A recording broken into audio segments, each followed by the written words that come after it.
Radio Universidad de Chile presenta Lo Público en Salud, un programa de la Escuela de Salud Pública de la Universidad de Chile.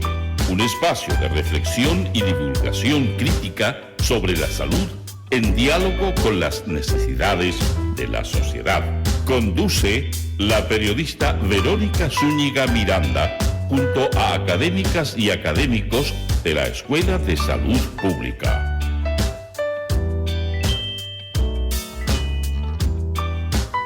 Muy buenos días, bienvenidas y bienvenidos a Lo Público en Salud aquí en Radio Universidad de Chile. Ya lo decían, soy Verónica Zúñiga Miranda y hoy, junto a la doctora Lorena Rodríguez, desde la 102.5 FM Radio Universidad de Chile, abrimos este puente de información que conecta la evidencia científica, conocimientos en salud pública y políticas públicas en la ciudadanía en Lo Público en Salud. Hola Lorena, ¿cómo estás?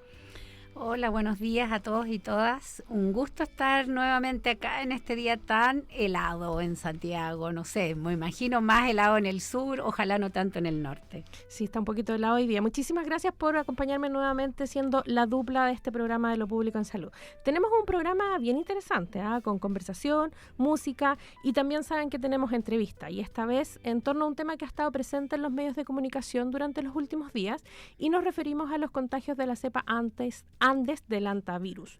Vamos a hablar de sus implicancias, lo frecuente o no de estos casos y cómo enfrentamos este tipo de situaciones epidemiológicas. Es un tema amplio, sin duda que tiene muchas aristas y que probablemente no se va a agotar en solo un programa, pero vale la pena empezar a mirarlo con un poco más de detención, ¿verdad?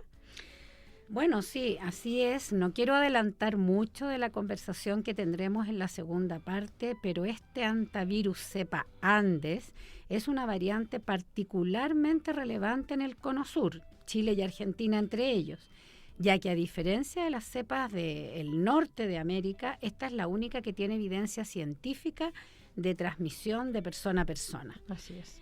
Respecto del crucero que zarpó desde Argentina el pasado 1 de abril, del que hay 2 personas chilenas aisladas en cuarentena y bajo control médico, el Ministerio de Salud informó que ya se han tomado todas las medidas correspondientes de acuerdo a los protocolos internacionales vigentes y que se está en coordinación con la Organización Mundial de la Salud y con todos los equipos de salud del país en esta alerta temprana y muy oportuna, además de estar intensificando la comunicación de riesgo. De hecho, por eso hoy día estamos hablando de este tema. Uh-huh. Siempre quiero recomendar que es importante informarse por los medios oficiales, porque a veces en las redes sociales hay información que no es tan fiable y se genera más susto del que tiene que generarse. Bueno, de eso estaremos hablando hoy día en la segunda parte de nuestro programa. Así es, hay mucho que hablar al respecto, contagios, anta, colilarga y hasta evaluar de pronto un poco los cruceros, ¿no? Hay que pensarlo también. Bueno, eso quedará entonces para el próximo bloque con nuestros invitados. Y hoy queremos traerles un espacio que hemos denominado La Vez en la Prensa, donde les mostraremos en la medida que sea posible entrevistas, notas de prensa, escritos y columnas de nuestros académicos y académicas que han sido publicadas en medios de prensa o particularmente en nuestra web, ¿verdad? Y en esta oportunidad, hoy día queremos destacar una columna de opinión escrita por el doctor Cristian Rebolledo Díaz, quien es el jefe del programa de Política, Sistema y Gestión en Salud de nuestra escuela y que también es uno de los compañeros de dupla de este espacio, ¿verdad, Lorena, que nos estaba invitando?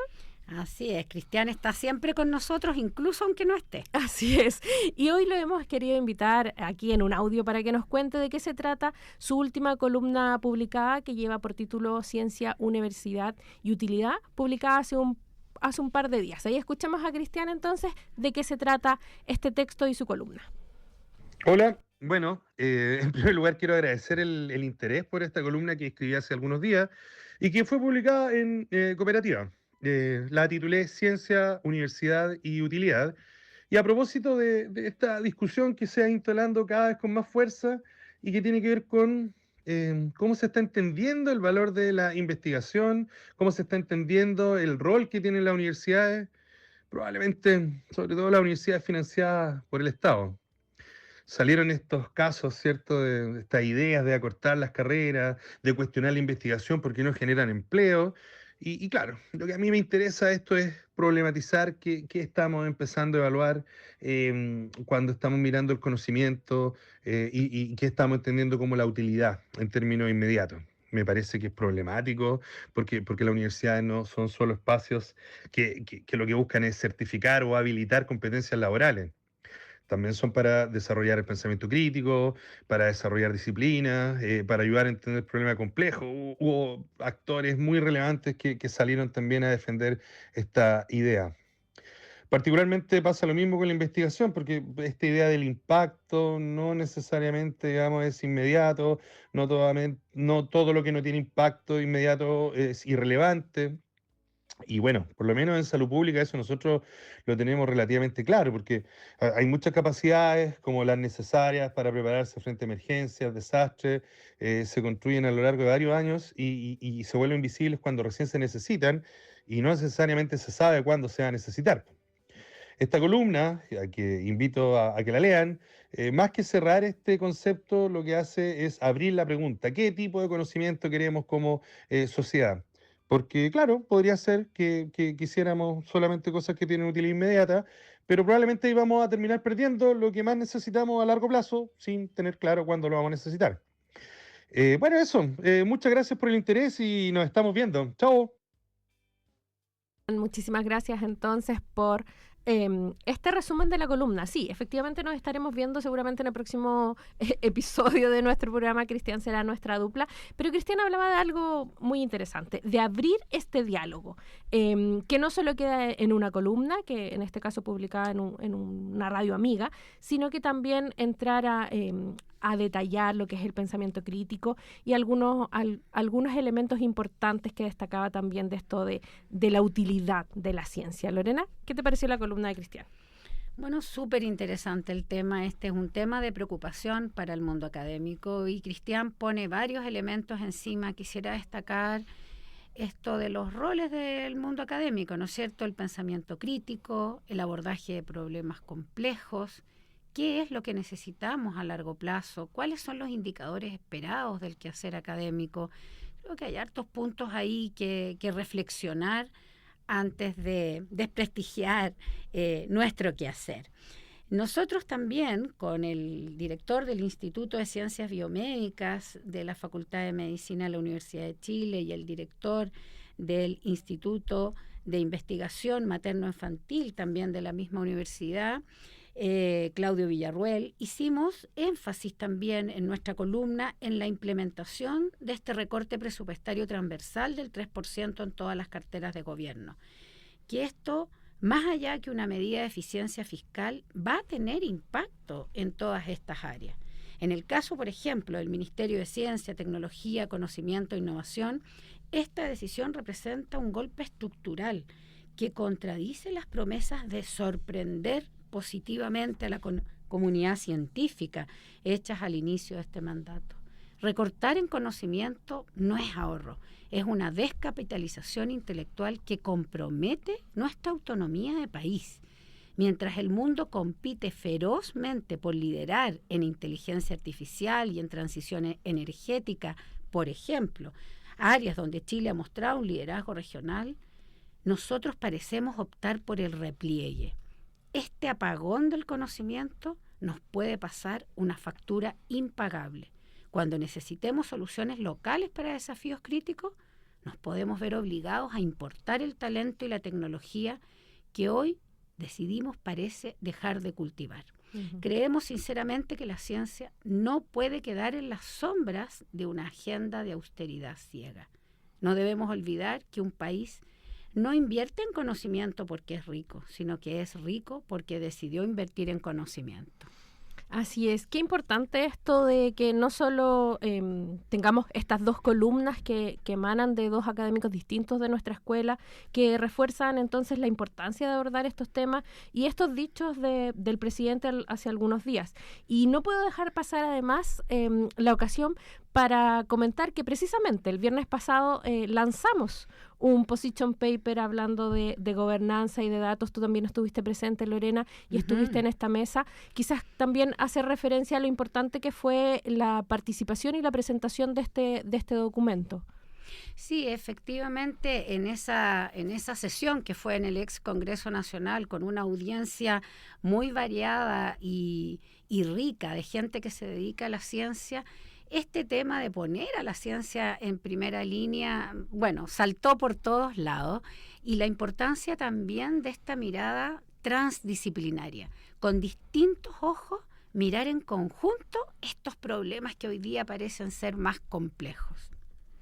Así es. Bueno, y no solo de complejidad o de algunos dichos del presidente, sino que también durante estos días, y en particular ayer, hemos tenido algunos cambios. Vamos de cambio en cambio, ¿eh? Esto de la colega que se quedó sin pega, de los biministros. Así que también ha sido ayer por lo menos un día bien noticioso, pero para nosotros como escuela también fue un día noticioso, porque también quisimos hacer referencia a través de una declaración pública a otros dichos también en relación a las informaciones que circulan de parte del gobierno. Y en esta ocasión ayer sacamos una declaración, ¿verdad?, respecto a esta información que sacó el Ministerio de Salud en torno a entregar información de los migrantes en nuestro país. Así que quizás nos puedes contar un poquito, Lorena, de esta declaración de prensa que sacó la Escuela de Salud Pública ayer martes. Sí, bueno, como dices, Vero, ha estado bien noticioso nuestro país en los últimos días, y justamente en atención al requerimiento que se ha hecho por parte del gobierno de información que conlleva que al buscar atención de salud las personas migrantes puedan ser objeto de denuncia o persecución al revelarse esta información al Servicio de Migración, esto podría condicionar el acceso a la atención de salud, de modo, por ejemplo, que al asistir a un centro de salud, la persona migrante irregular se estaría exponiendo a sanciones como detención o deportación. Si bien no se trata de una sanción directa, sí se trata de un efecto disuasivo que podría alejar a las personas migrantes de acudir a los servicios de salud cuando lo necesitan. Estas propuestas creemos que transgreden profundamente el derecho humano a la salud, entendiendo que Chile ha confirmado el Acuerdo de Derecho Internacional de Derechos Humanos ratificado en el año 72, en el Pacto de Derechos Económicos, Sociales y Culturales.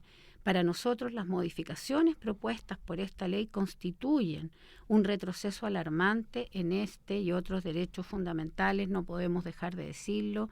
El tema sanitario, que implica que las personas no acudan oportunamente a atención, puede significar incluso un gasto mayor, ¿no es cierto? Si alguien acude tarde o cuando está más grave, eso económicamente también, no solo socialmente y personalmente, sino que económicamente también puede tener un impacto. Así que no podemos dejar de poner un punto de atención en este tema.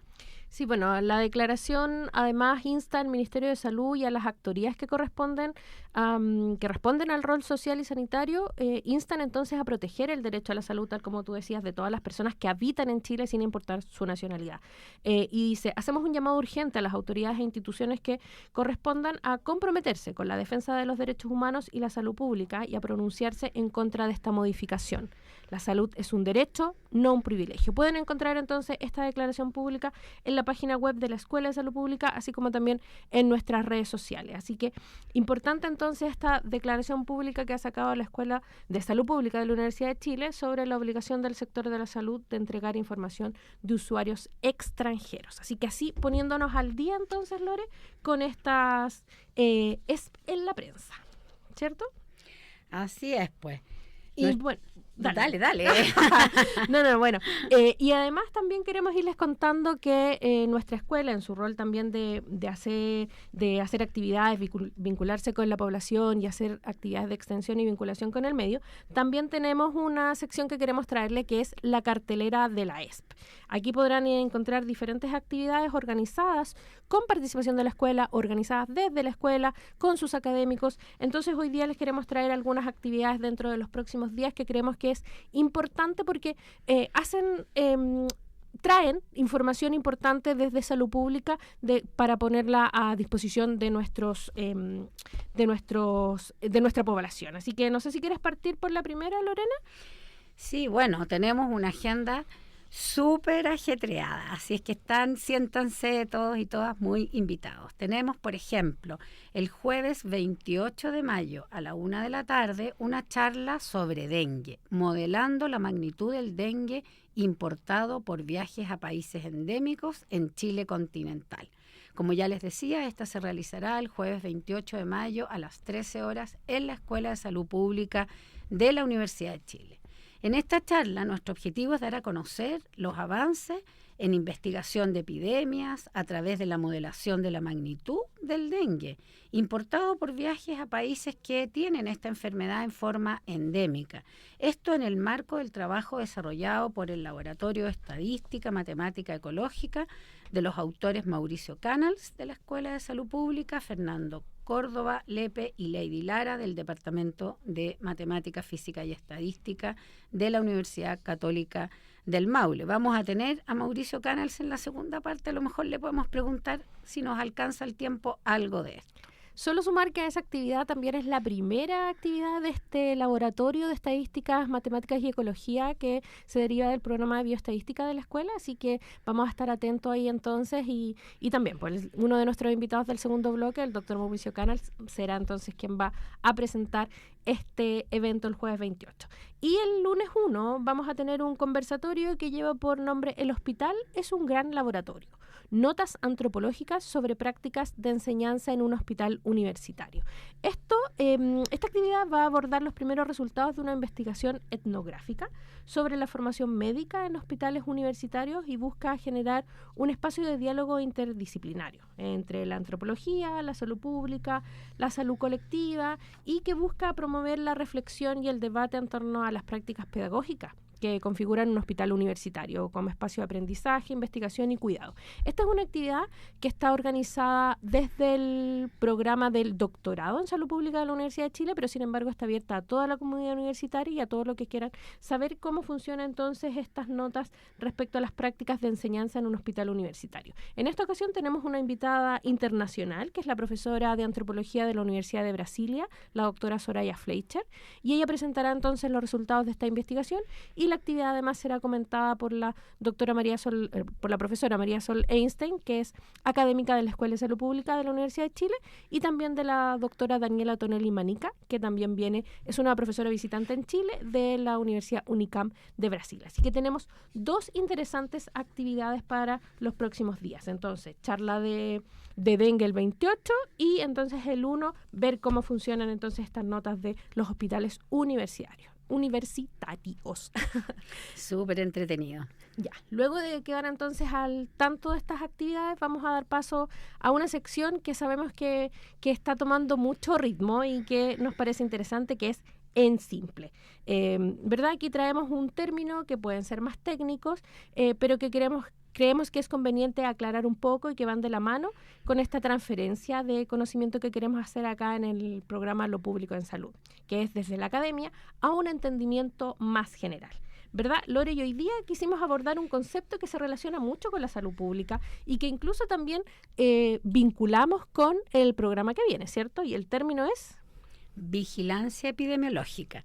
Seguramente ustedes habrán escuchado en muchas entrevistas a equipos de salud o académicos del área de la salud pública que hablan de esta vigilancia epidemiológica. ¿Y qué es esto? Esto es como un radar de lo que está pasando en salud.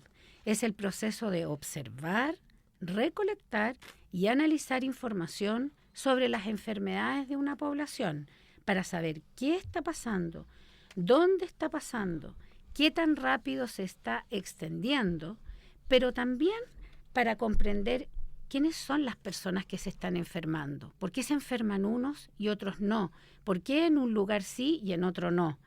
Ver si los casos habituales o si hay los casos habituales son los de siempre o si hay un número inesperado, que a veces habrán escuchado ustedes la palabra brote, es decir, cuando aumenta el número de casos versus los esperados. Y lo más importante es que también esto nos permite, la vigilancia epidemiológica, ir a buscar las causas y las causas de las causas. ¿Qué es lo que hay detrás de que una persona se enferme y otra no, una comunidad esté protegida y otra no? Y muy importante también, esta información sirve para tomar decisiones. ¿Qué es lo que vamos a hacer? ¿En qué momento vamos a actuar? ¿Qué tan oportunamente? Si vamos a llegar a tiempo, vamos a llegar tarde. Si vamos a hacer una intervención para toda la población o para una población específica. Por ejemplo, si vamos a lanzar una campaña de vacunación, si vamos a alertar a los centros de salud y a los hospitales, si vamos a alertar o no a la población, si nos tenemos que preocupar o no nos tenemos que preocupar. Entonces, perdón. Sí, no, hay quizás a lo mejor hacer una bajada y algunos ejemplos cotidianos, tal como lo que decías tú, de campañas, pero que son campañas ministeriales por lo general, pero también hablar quizás de ejemplos más cotidianos en los cuales nosotros como personas comunes y corrientes nos vemos enfrentados a esta vigilancia epidemiológica. ¿Qué nos puedes decir ahí, Lorena? Sí, súper bueno aterrizarlo a algunos ejemplos. Voy a decir algunos que uno a veces escucha en las noticias. Por ejemplo, varios niños de una misma escuela se enfermaron con diarrea, con vómitos. Entonces, el sistema de vigilancia detecta esta anomalía. No es frecuente que varios se enfermen al mismo tiempo. Entonces, los equipos de salud investigan si esto es una intoxicación alimentaria o es un virus y de dónde puede provenir. Entonces, uno va a ver, ¿hubo alguna fiestecita ese día en la escuela? ¿Todos comieron lo mismo? ¿Qué comieron? ¿Qué trajeron de sus casas? ¿Alguien trajo algo y compartió con los demás? Claro. O si alguien hizo una prueba ahí de cocina y no se lavó bien las manitos. Entonces, esto sirve para entender de dónde puede provenir un problema, o si es un virus, a lo mejor hay que decirle a los niños, niñas que están enfermitos que se queden unos días en su casa y por lo tanto no contagien o no sigan contagiando al resto de los niños. Entonces, ese es un ejemplo, y un ejemplo que todos recordarán en los que pasó con el COVID, ¿no es cierto? Que empezaron a haber algunos casos por aquí y por allá, se empezaron a preocupar los países, luego se preocupó la Organización Mundial de la Salud y luego se tomaron medidas para toda la población. Eso es mantener la vigilancia epidemiológica al día, estar atentos a lo que está pasando. En resumen, entonces, podemos decir que la vigilancia epidemiológica nos permite entonces tener información para la acción, ¿verdad? Ver lo que está pasando para evitar que mañana, como decías tú, se convierta en una crisis. Perfecto, entonces, ya sabemos a lo que nos referimos con vigilancia epidemiológica y cómo este trabajo impacta la salud de las personas y las políticas en torno a enfermedades transmisibles. Muchísimas gracias, Lorena, por explicarnos este concepto, que se suma a otros que ya hemos presentado. ¿Te acuerdas cuáles son? Sí, me acuerdo que hemos hablado de determinantes sociales, hemos hablado de oportunidad de atención, hoy día de vigilancia epidemiológica. Bueno, y tenemos de sorpresa muchos más en adelante. Así es, creo que vamos a aprovechar este espacio para poner sobre la mesa estos y muchos conceptos relacionados con la salud.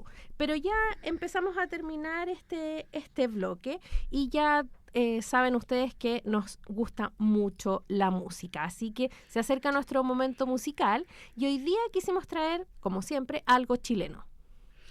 Hoy quisimos traer a lo público en salud a la cantante chilena Anita Tijoux. Me encanta. Con su canción A veces. Hay que decir además que Anita Tijoux es hija de una académica de nuestra universidad, la profesora María Emilia Tijoux, quien trabaja en la Facultad de Ciencias Sociales. Sí, de hecho ayer la profesora María Emilia Tijoux sacó también una declaración en torno a este pasajero que está detenido en Brasil. No sé si viste la noticia, que sí hizo declaraciones xenofóbicas, homofóbicas y también habló ella del tema de la discriminación. Qué vergüenza. Así es. Al menos la pesquera donde él trabajaba ya los desvincularon definitivamente. Era lo mínimo que había que hacer, ¿verdad? Sí. Ya, pero volviendo al tema, Ana María Tijoux Merino es conocida como Ana o Anita Tijoux. Es una cantante, música, rapera, letrista y compositora. Nacida en Francia en 1977. Obtuvo reconocimientos en América Latina como la MC femenina del grupo de hip hop Maquisa durante finales del 90. Generalizó su éxito a raíz de su segundo álbum en solitario, llamado también 1977. Sin duda que su música dialoga al son del hip hop fusionado. Es feminista, activista y en sus letras denuncia las carencias sociales y culturales y se posiciona a favor de los derechos de las mujeres y contra la violencia de género. Hoy día entonces escuchamos a Anita Tijoux con a veces. Al regreso entonces hablamos de ANTA, Vigilancia Epidemiológica, y junto a nuestros invitados los esperamos a volver en Lo Público en Salud. Anita, entonces escuchamos ahora.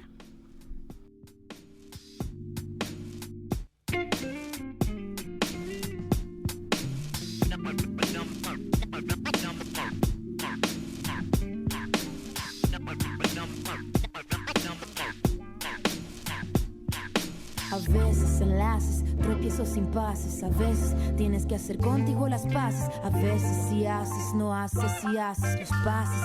Te levantas y te caes. A veces enlaces, tropiezos, impases. A veces tienes que hacer contigo las paces. A veces si haces, no haces, si haces los pases.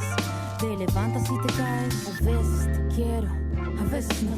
A veces te huyo, depende del tiempo. A veces todo, a veces nada. A veces, si supieras solo a veces, ¿me entiendes? Me captas los mantras y cantas las trampas, levantas los karmas, balanzas. A veces te quiero lejos de mí. A veces me da pena solo verte partir. A veces creo que todo puede ser tan simple. Quizás en el fondo eso me haga invencible. Cortes, trucos, cartas, trueques. Me temes, no empieces. A veces, mil veces me miras, me dices que a veces me quieres. No solo a veces, más crezco, más todo se hace complicado. A veces solo quisiera viajar hacia el pasado.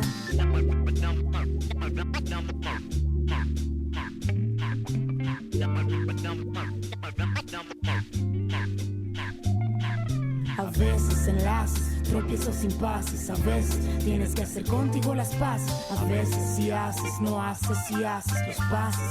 Te levantas y te caes. A veces te extraño, a veces también. A veces quisiera ser el lugar donde te escondes por un error de quien no corresponde. A veces de un amanecer a ocaso no hay un orden. Romper el molde, a veces lo que esperas. A veces de una solución sale otro problema. A veces tú, a veces yo, a veces sí, a veces no. A veces quisieras que fuese como tu progenitor.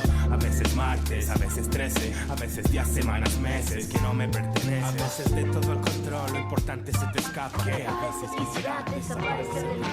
Penas, trapos, autos, tacos, sacos. A veces me gustan tus labios. A veces lloro mirando hacia la aurora por el sonido agridulce, sí, de la viola. A veces enlaces, tropiezos, impases. A veces tienes que hacer contigo las paces. A veces si haces, no haces, si haces los pases.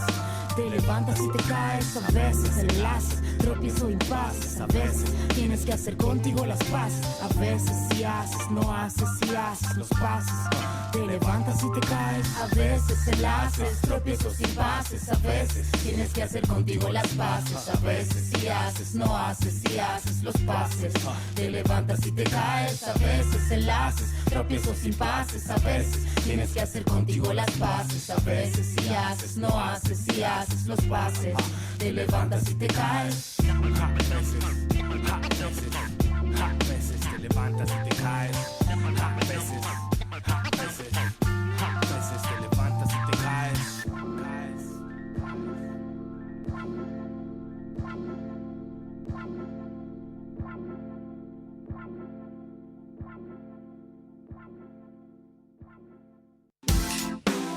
El cáncer oral se puede prevenir, evitar el tabaco, reducir el alcohol y vacunarse contra el virus papiloma humano marca la diferencia. Si tienes una herida en la boca que no sana, consulta. Detectar a tiempo puede salvar vidas. Soy la doctora Andrea Muñoz Martínez, académica del Departamento de Salud Pública de la Facultad de Odontología. ¿Cambiaste el cigarro por un vapeador pensando que era mejor? Atención, los vapeadores liberan sustancias que irritan las encías y dañan las células de la boca. No son seguros para tu salud oral ni general. Soy el doctor Marco Cornejo Ovalle, académico del Departamento de Salud Pública de la Facultad de Odontología. Que no te vendan humo, una iniciativa conjunta del programa A Tu Salud, el Departamento de Salud Pública de la Facultad de Odontología de la Universidad de Chile y Radio Universidad de Chile.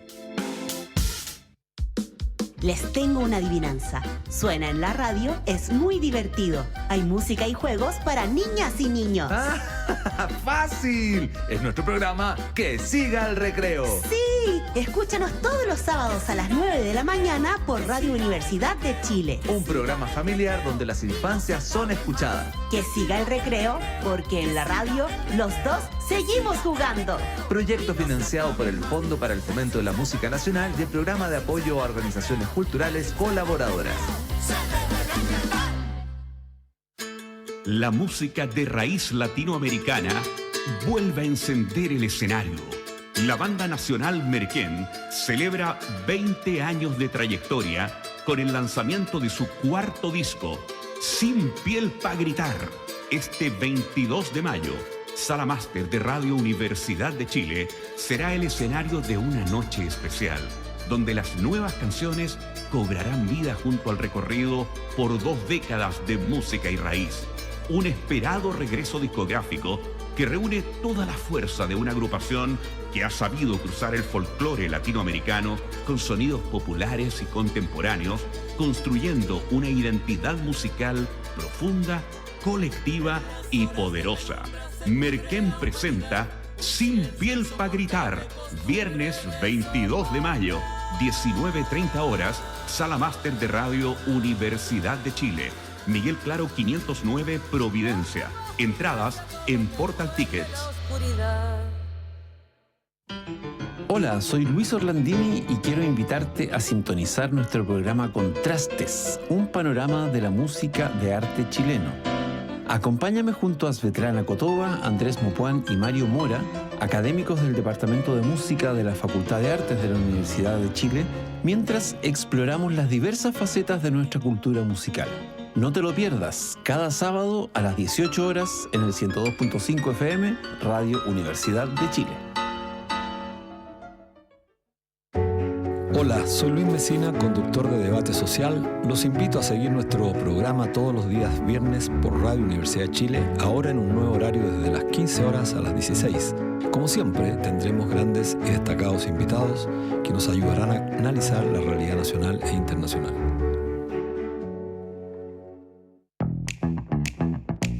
Cada semana te invitamos a un viaje por el fascinante mundo de las artes y la cultura con el boletín creativo DICREA. No te pierdas las noticias más importantes en pocos minutos, todos los jueves a las 14 horas y sábados a las 10 horas. Un programa de Radio Chile y la Dirección de Creación Artística de la Universidad de Chile. Escúchanos y sé parte de nuestra comunidad creativa. ¿Sabías que los líderes en atención clínica, investigación y docencia en odontología se formaron con nosotros? La Facultad de Odontología de la Universidad de Chile, reconocida como la número 1 en el país y con alto prestigio internacional, sigue construyendo excelencia y vanguardia en la formación de especialistas. Súmate a la Escuela de Graduados y sé parte de quienes marcan la diferencia. Conócenos y pídenos más información en www.odontologia.uchile.cl y en nuestras redes sociales. @Escuela de Graduados FOUCH.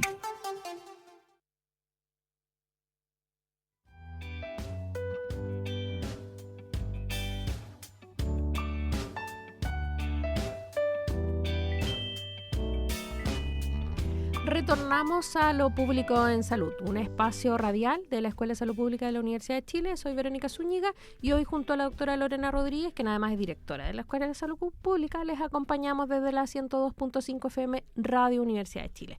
Cuando ya son las 11:32, regresamos entonces a nuestro bloque y ya les anunciamos al inicio de nuestro programa el tema que nos convoca esta mañana, ¿verdad? Que es el hantavirus, su impacto epidemiológico y todo lo que hemos conocido en torno al viaje del crucero holandés BH Nondus y cómo aplicamos nuestro concepto de vigilancia epidemiológica. Y hoy tenemos a 2 interesantes invitados, ¿verdad, Lorena? Efectivamente, hoy nos acompañan 2 queridos profesores de nuestra escuela. Vamos a partir presentando al profesor Hernán Balas, académico del Programa de Salud Ambiental de nuestra Escuela de Salud Pública, médico veterinario de la Universidad de Chile, licenciado en Ciencias Pecuarias, magíster en Salud Pública también de nuestra universidad. Hernán tiene una trayectoria de más de 3 décadas en gestión de salud ambiental local. Muchos de sus aportes están relacionados con investigación en epidemiología del ruido comunitario, por ejemplo, estudios de intervención comunitaria en problemas de contaminación intradomiciliaria, trabajos de evaluación y manejo de población canina y sus efectos sobre la salud de las personas. Hola Hernán, ¿cómo estás? Buenos días. Hola, buenos días. Buenos días a todos nuestros radioescuchas. Hola, profesor, ¿qué tal? Gracias por la invitación. También nos acompaña esta mañana, ya lo anunciábamos, el doctor Mauricio Canals. Mauricio también es académico de nuestra escuela y en específico integra el programa de salud ambiental. Es médico cirujano con especialidad en radiología, magíster en bioestadística, magíster en ciencias biológicas y también doctor en sistemática y biodiversidad. El profesor Canals también trabaja principalmente con temas relacionados con zoonosis, en entomología y ecología médica, además de ser coordinador también de un curso de un CFG de la universidad llamado Ecología y Enfermedad. Hola, profesor, ¿cómo está? Hola, buenos días, Verónica. Buenos días, Lorena. Buenos días a todos los radioescuchas. Gracias por la invitación. Muchísimas gracias a ambos por acompañarnos durante esta mañana. Como ya le adelantábamos, vamos a hablar un poco del hantavirus, pero en particular sobre la cepa Andes y su transmisión. Profesor Varas, cuénteme, ¿qué es esto de la cepa Andes de anta? ¿Qué características diferencian a estas cepas de otras variantes de anta que hemos escuchado antes relacionadas con el colilarga, pero ahora que salió a la palestra por el tema del crucero? Claro, para situar el problema voy a hacer una comparación con otros virus anta que hay en el mundo. El nuestro es el americano, el virus anta andino, que se encuentra en Argentina y en Chile, pero hay anta americano en el norte, en Canadá, Estados Unidos, vectados por un ratón silvestre, y a diferencia del anta que se transmite el euroasiático, que tiene algunas variantes, en donde los transmisores, los vectores, no necesariamente son silvestres, sí lo son, pero por ejemplo el virus anta que está en Seúl se transmite por roedores comensales, roedores que viven cerca del hombre o junto con el hombre. Más cercanos. Más cercanos. Ya. Transmiten un síndrome distinto, eso sí. Por ejemplo, transmiten el virus anta hemorrágico y nefrológico, que tiene una gravedad menor y una letalidad, por lo tanto, que va entre 1 y 15%. Uh-huh. En cambio, nuestro antivirus andino puede tener letalidad entre 20 y 40. En este momento, en Chile está presentando una letalidad de 34%. Que no deja de ser importante. Por supuesto, uh-huh. 1/3 de los casos mueren. Uh-huh. Entonces, esa comparación es muy importante para situar la gravedad que tiene el virus anta andino, que fue el que se presentó en el último caso conocido, el brote que ocurrió en el crucero Ondius holandés que mencionaste. Uh-huh. Sí, muchas gracias, sí. Hernán, por ese dato. Quizás aclararle a nuestra audiencia que cuando hablamos de letalidad, estamos, sí, corríjanme ustedes, hablando de los que mueren entre los que se enferman, ¿no es cierto? Específicamente. Claro, y que 1 de cada 3 que se enferman mueren es alto, ¿no? Es un dato que preocupa. Tú hiciste referencia, Hernán, y quiero preguntarle a Mauricio, en cuanto a lo ocurrido en el crucero Ondius que salió de Argentina, ¿cuál crees tú que fue la situación? ¿Dónde se puede haber contagiado ese caso que enfermó al resto? Bueno, en el caso particular del crucero, todo apunta a que el contagio habría ocurrido en la Patagonia Argentina, ¿no es cierto? Y que ese habría sido el origen particular en estos... en un matrimonio, ¿no es cierto?, que probablemente se expuso los dos al mismo tiempo, que serían matrimonio neerlandés, ¿no es cierto?, en que fallece primero el marido y posteriormente fallece la mujer varias semanas después. Aparentemente ese habría sido el origen.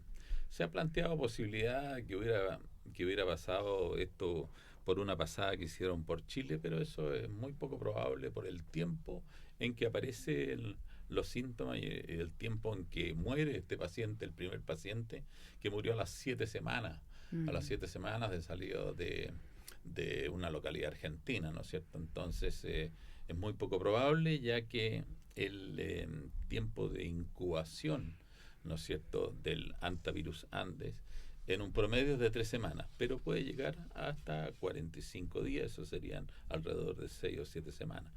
Es decir, por el tiempo transcurrido es muy poco probable, ¿no es cierto?, que haya sido adquirido en otra parte que no fue la Patagonia Argentina.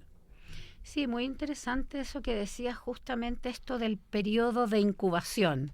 Nuevamente un poquito de educación. A esto nos referimos entre el momento en que se contagia y que aparecen los primeros síntomas, ¿no es cierto? Entonces, tú nos dijiste que pueden pasar, ¿cuántos días más o menos? Aproximadamente se calcula el periodo de incubación, que podría variar entre 2 semanas a 6 o 7 semanas, pero el promedio es de 3 semanas. Y ahí hay que hacer una salvedad que es muy interesante. El tiempo entre que se contagia y aparecen los primeros síntomas, lo que llamamos periodo de incubación o tiempo de incubación. Y otro tiempo importante es lo que se denomina tiempo de latencia. El tiempo de latencia es desde que uno se contagia hasta que es contagiante. Ahí es bien interesante, porque una de las particularidades del virus Hanta es que probablemente la probabilidad de contagio sea bastante precoz, lo que lo diferencia de los hantavirus del viejo mundo. Y se cree que probablemente podría ser empezar a ser contagiante en el periodo prodrómico temprano, o sea, cuando aparecen los primeros síntomas o incluso antes. ¿Te fijas? Eso sería una cosa que es de bastante preocupación, porque significaría un periodo de latencia más corto que el periodo de incubación, lo cual haría la posibilidad de que un paciente muy poco sintomático o asintomático pudiera contagiar a otro paciente. Exactamente, eso siempre representa un riesgo. Uno cree que está sano y está contagiando a otros. Entonces, muchas gracias por hacernos esa aclaración. Claro, y siguiendo con lo mismo, luego de esto, ¿cuál es el periodo en que se contagia la persona o cómo evoluciona la enfermedad? ¿Cuáles son los primeros síntomas? Porque hablamos que hay harto tiempo hasta que aparecen los primeros síntomas. Bueno, parte como un resfrío común. Ya. Entonces hay dolores musculares, hay decaimiento, aparece la fiebre, después pueden haber trastornos gastrointestinales. Estamos hablando de los primeros 5 días, más o menos. Y después va progresando a un síndrome, en el caso del hantavirus andino, va progresando a un síndrome cardiopulmonar, que puede llegar hasta incluso edema pulmonar. Ya, que eso también es grave. Sí, ¿podrías complementar, Mauricio, con los síntomas, la sintomatología? Sí, naturalmente, hay como en casi toda enfermedad infecciosa hay un periodo de incubación, periodo de latencia, periodo de incubación, ¿no es cierto?, que son los principales. Cuando inicia síntomas, viene un periodo que se llama prodrómico, que es entre 3 y 6 días, en que aparece el cuadro gripal que nos menciona Hernán, ¿no es cierto?, y posteriormente se instala el síndrome cardiopulmonar. Y el síndrome cardiopulmonar es gravísimo, un cuadro que necesita, ¿no es cierto?, asistencia médica y con equipos importantes, porque eso puede llegar incluso hasta la necesidad de oxigenación con membrana extracorpórea, lo que llamamos el ECMO, el famoso ECMO, tratamiento en UCI. El paciente tiene que estar en la UCI, ¿no es cierto? Y ese periodo, bueno, va a ser variable, va a depender de la gravedad del caso y puede terminar naturalmente en 1/3 de los casos actualmente en la muerte. ¿Y hay algunos factores que puedan elevar este riesgo que ya se señalaban? Yo creo que, como en toda enfermedad infecciosa, son las comorbilidades. Naturalmente, este síndrome es cardiopulmonar, o sea, no es solo el problema del edema pulmonar, de la pérdida de barrera a nivel del epitelio con la inundación, ¿no es cierto?, de los pulmones, sino que también hay un compromiso cardiológico, una depresión miocárdica, una disminución del gasto cardíaco, es decir, del volumen minuto de sangre, y también, ¿no es cierto?, síntomas de vasoplegia. Eso va a llevar rápidamente al shock cardíaco. Entonces, si existen condiciones previas, ¿no es cierto?, como cardiopatía o deterioro de algún otro origen o inmunodepresión, ¿no es cierto?, va a ser factores importantes. Además de la edad, siempre es un factor importante. Pero por suerte, en el caso virus Hanta, el promedio, la mediana de la edad de los pacientes en Chile es de 36 años, pacientes bastante jóvenes. Claro, pacientes bastante jóvenes que esperamos que tengan menos factores de riesgo y por lo tanto se puedan defender mejor de este agresivo virus. Y ante la inexistencia de un tratamiento antiviral, ¿no es cierto? Todavía no tenemos tratamiento para el ANTA, tratamiento específico, ¿no es cierto? Solamente medidas de sostención. ¿Cuáles son las medidas de prevención que deberíamos tomar para evitar esta enfermedad? Hay varias.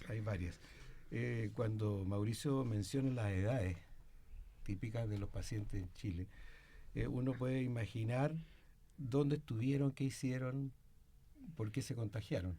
Entonces, entre los pacientes, entre las personas en riesgo, por ejemplo, están los caminantes, los que hacen trekking, los que turistean por lugares boscosos, de matorrales, de cañaverales.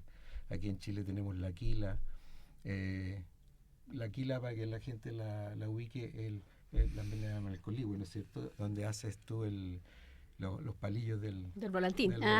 Sí. La quila esa tiene una floración cada cierto tiempo, en donde tiene tanto alimento disponible el roedor, que es el Oligorhizomys longicaudatus, el vector biológico del virus anta andino, que bueno, se reproduce mucho y la probabilidad de encontrarse con él es mucho mayor. Pero si no estuviera ocurriendo eso, basta con que tú tengas una conducta más riesgosa, como por ejemplo yo mismo, que soy campista y que me gusta la naturaleza. Con mis hijos andaba en un parque nacional chileno de la 9ª región y quería ir a conocer un salto de agua hermoso, cerca de las termas de ¿cómo que se llaman estas termas? Que están en Curacautín, ¿eh? Entonces, y resulta que los guardaparques me dijeron, ojo. Tolhuaca. Sí. Los guardaparques me dijeron, ojo, porque tenemos un incendio, que no tiene nada que ver el incendio aquí con el ANTA, pero sí que ellos no habían tenido tiempo de limpiar los senderos por donde se llegaba al salto de agua. Entonces estaba lleno de caña y ahí la fauna se esconde. Parapeta, se esconde. Entonces nosotros evitamos ir al salto de agua, nos perdimos el salto porque el riesgo era muy grande. Pero no estamos recomendando que la gente no salga a la naturaleza, ¿no es cierto? Ejemplo, ¿Qué estamos recomendando? Hay que ser más precavidos. Y anduvimos por donde estaba la gravilla. Ajá. Y entonces no había pasto, estaba todo limpio y ahí no había ningún riesgo. O sea, seguir los senderos, ¿no es cierto? No estar innovando ahí. Claro, que además es peligroso, nos podemos perder. También. Pero entonces son conductas que te acercan a los lugares. Ahora también tú puedes ser un trabajador forestal y estar en un aserradero donde hay los acúmulos de leña, es fácil que se encuentre el vector. Y entonces, si tú te encuentras con estos aerosoles que se producen a partir de la feca, la saliva, los detritus de los ratones, del roedor, en este caso no de los ratones, sino que de este específico roedor que es transmisor, entonces tú tienes más riesgo. Fecas, orina, saliva. Entonces te tienes que prevenir de eso. Ahora, si tú entras en una bodega que ha estado deshabitada o en desuso durante un tiempo y la vas a reutilizar en el verano, ¿qué pasa con eso? Ahí puede haber estos aerosoles. Entonces, ahí es cuando recomiendan ventilar. Hay que ventilar. Claro. Usar mascarilla para limpiar. Esperar un rato antes de entrar. Estar protegido. Ventilar unos 30 minutos. Desinfectar con cloro en las condiciones indicadas por el fabricante del cloro, porque hay gente que quiere usar se va a intoxicar. Concentraciones que no son las adecuadas. Que no son las adecuadas. Entonces también hay que protegerse de eso. Hay que proteger también los alimentos, el agua y la basura. Sellarlo o dejarlo fuera del alcance de los roedores, en envases adecuados, de manera que no haya posibilidad que tomen contacto con las personas. Hablábamos de los campamentos scout también, ¿se acuerdan? Sí, que son momentos en los cuales van. Sí. Asesorarlo, y resulta que me llaman de un campamento scout y me dicen, instalamos las carpas cerca del río y resulta que hay ratones. ahí no podíamos saber si era ¿cuáles son? colilarga u otro, pero Exacto. estaba el riesgo. Exacto. Entonces hubo que sacar las carpas, reubicarlas en el lugar más limpio posible, el fondo donde estaban acampando los scouts, fumigar las carpas con cloro y asegurarse de que los envases en donde estaban depositando su basura no fueran bolsas que fueran fáciles de romper. Uh-huh. Sí, Mauricio, quisieras complementar tú. Yo creo que es importante darle un mensaje a nuestra población, porque aunque efectivamente este es un rodadero específico, uno no tiene mucha expertise en reconocer cuál sí, cuál no. No sé si quisieras, al cerrar, dar alguna recomendación especial. Sí, bueno, recalcar lo que ha dicho Hernán, ¿no es cierto? Los factores fundamentales que se ha detectado en pacientes andan. El mayor riesgo está en la ruralidad, primero. Uh-huh. Lo segundo, ¿no es cierto?, los trabajadores forestales. Los terceros, ¿no es cierto?, son aquellos que trabajan en faena agrícola. Y los que acampan. Esos son, digamos, las personas que tienen mayor riesgo. Y en los lugares, ¿no es cierto?, donde tiene acceso la población, como muy bien dijo Hernán, ¿no es cierto?, ventilación, sellamiento, limpieza, manejo de malezas, manejo de las basuras, etcétera, manejo de dónde están los alimentos, no dejar semillas, etcétera. Es importante lo que decías tú, en Chile el reservorio principal, pero 99,99% es el ratón colilargo, ¿no es cierto? Oligorhizomis longicaudatus, que no lo conoce la gente general, pero tiene la cola muy larga, más larga que el cuerpo. Pero hay que estar consciente de que la población no conoce los ratones. Entonces, lo que debiera evitarse es el contacto con ratones, ¿no es cierto?, del ambiente silvestre en Chile. Se han detectado, ¿no es cierto?, algunos casos positivos en Abrotix longipilis, en Abrotix oliváceos, y en otros, de tal manera que uno debiera tener una actitud siempre preventiva en cuanto a tener la probabilidad de acceso a ese tipo de roedores silvestres. Así que eso debiera ser. Y el otro aspecto final, digamos, que hay que recalcar, yo creo que lo han recalcado ustedes previamente, la vigilancia epidemiológica, que es del lado de los servicios de salud, que no lo vamos a aislamiento, ¿no es cierto?, trazar, búsqueda de los roedores, la georreferenciación también son importantes de la perspectiva médica. Además de lo que estamos haciendo aquí, ¿no es cierto?, educación, ¿no es cierto?, y notificación obligatoria de los casos. Sí, muchas gracias, Mauricio, por esos refuerzos y siempre escuchamos que es muy importante mantener los alimentos bien cerrados. Si hemos dejado alimentos un día para otro, ojalá refrigerado, y también el cuidado con las basuras. Eso es lo que atrae a los ratones de cualquier tipo de cualquier cola. De cualquier cola, claro, y los atrae porque tienen hambre, ¿no es cierto? Así es que muchas gracias por esas medidas preventivas. Hablando de recomendaciones, ahora unas recomendaciones más atractivas, más culturales. Ustedes saben que al finalizar nuestro programa instamos a nuestros invitados a que nos hagan algún tipo de recomendación cultural, algún espectáculo, algún libro, el documental. Profesor Hernán Varas, cuéntenos, ¿qué nos trajo hoy día en las recomendaciones de Lo Público en Salud? Una, pero muy agradable, por lo menos a mí me encanta la música y la guitarra especialmente.